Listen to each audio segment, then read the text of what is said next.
Assalamualaikum warahmatullahi wabarakatuh. Alhamdulillahi rabbil alamin, wassalatu wassalamu ala ashrafil anbiya'i wal mursalin wa ala alihi wa ashabihi ajma'in, amma ba'd.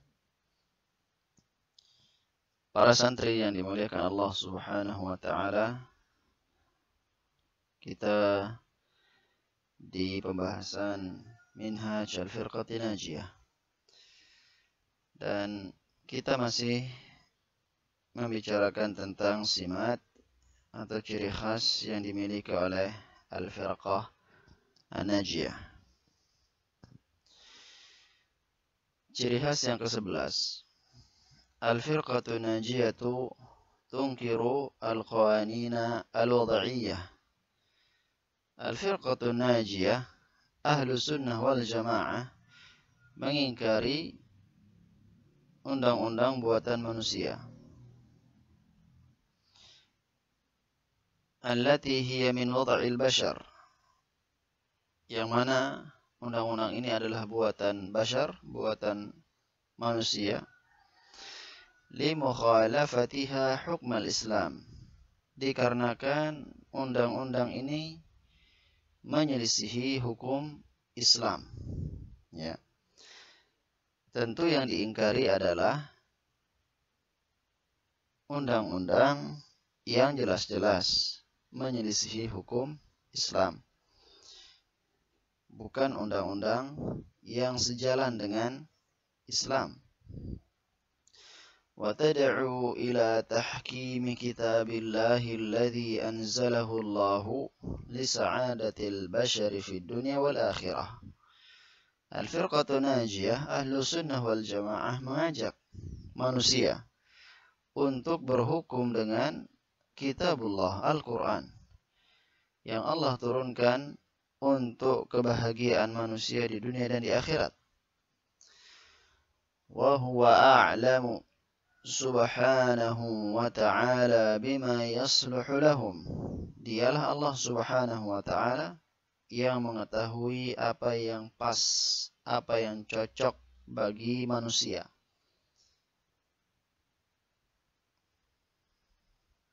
Allah Subhanahu wa ta'ala berfirman, "Ala ya'lamu man khalaq." Bukankah Allah Subhanahu wa ta'ala dialah yang paling mengetahui atas apa yang Dia ciptakan? Ya, Allah Subhanahu wa ta'ala mengetahui apa yang paling maslahat, hukum yang paling pas, paling cocok untuk manusia. Wa huwa thabitun la tatabaddalu ahkamuhu ala madal ayyam. Dan apa yang telah Allah Subhanahu wa ta'ala tetapkan dari hukum-hukumnya, thabit, tidak berubah. La tatabaddalu ahkamuhu, hukum-hukum Allah Subhanahu wa ta'ala tidak berubah. Ala madal ayyam, sepanjang masa. Wa yasluhu li ahli kulli zaman. Hukum Allah Subhanahu wa ta'ala adalah hukum yang maslahat, yang cocok untuk masyarakat di setiap zaman. Wa inna sababa syaqa'il alam ammatan wal alam al-islami khassah wa ma yulaqiha min mata'ib wa dhul wa hawan huwa tarkuhu al-hukma bi kitabillahi wa sunnati rasulih sallallahu alaihi wasallam. Dan sesungguhnya sebab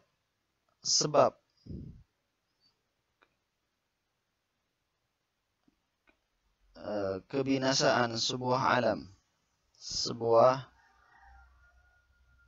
negara secara umum,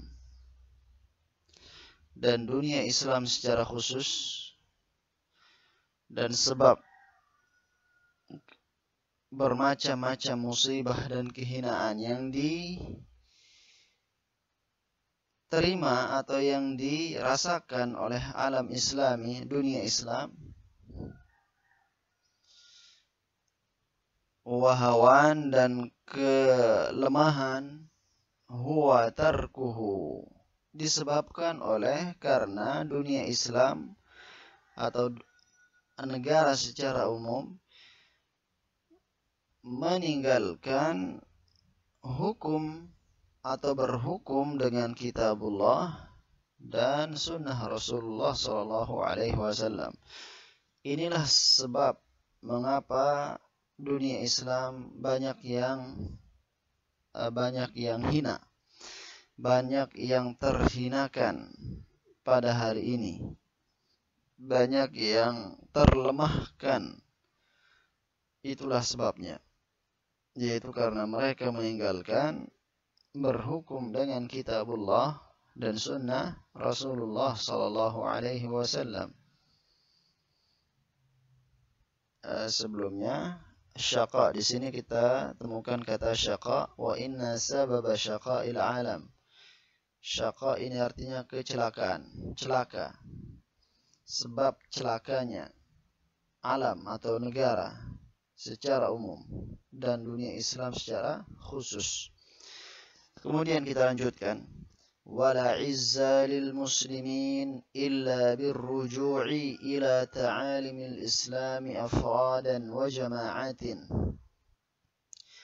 Dan tidak mungkin akan tumbuh kemuliaan bagi umat Islam kecuali dengan rujuk, dengan kembali kepada ajaran-ajaran Islam, baik secara skala person,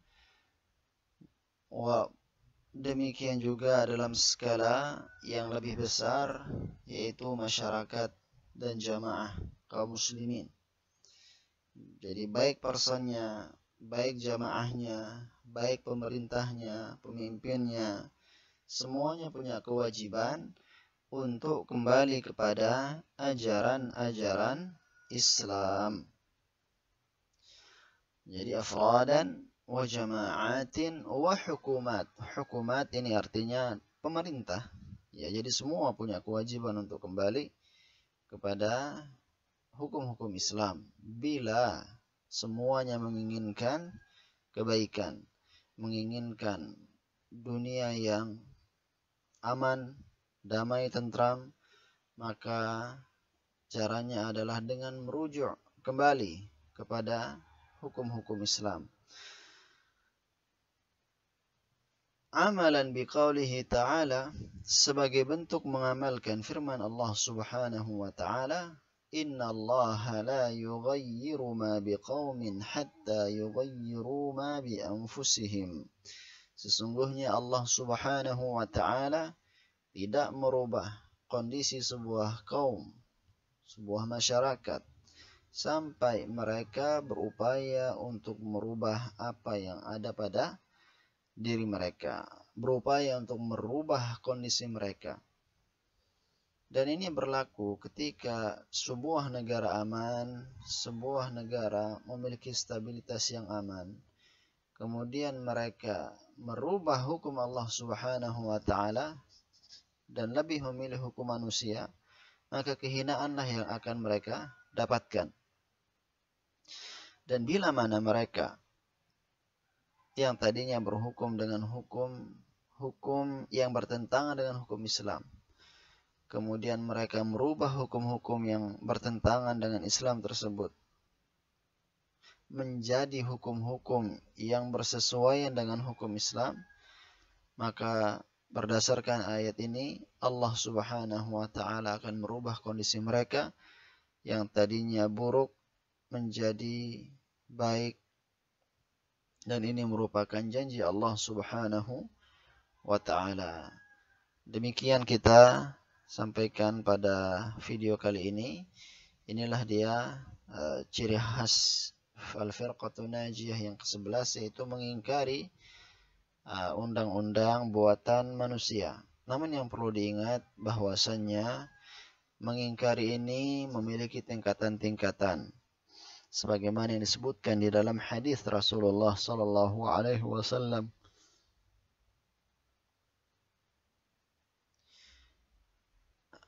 Yang berbunyi, Man ra'a minkum munkaran falyughayyirhu biyadihi.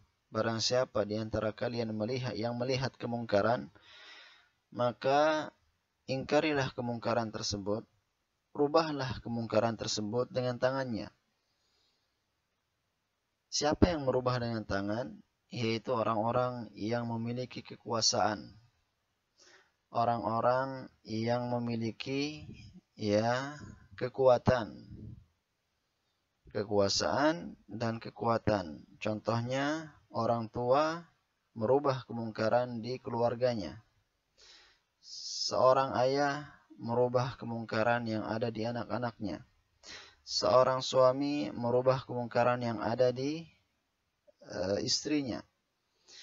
Kemudian kepala lingkungan merubah kemungkaran, mengingkari kemungkaran yang ada di lingkungannya.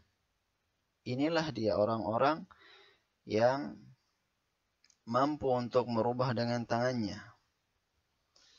Kemudian fa in lam yastati' fa bilisanihi.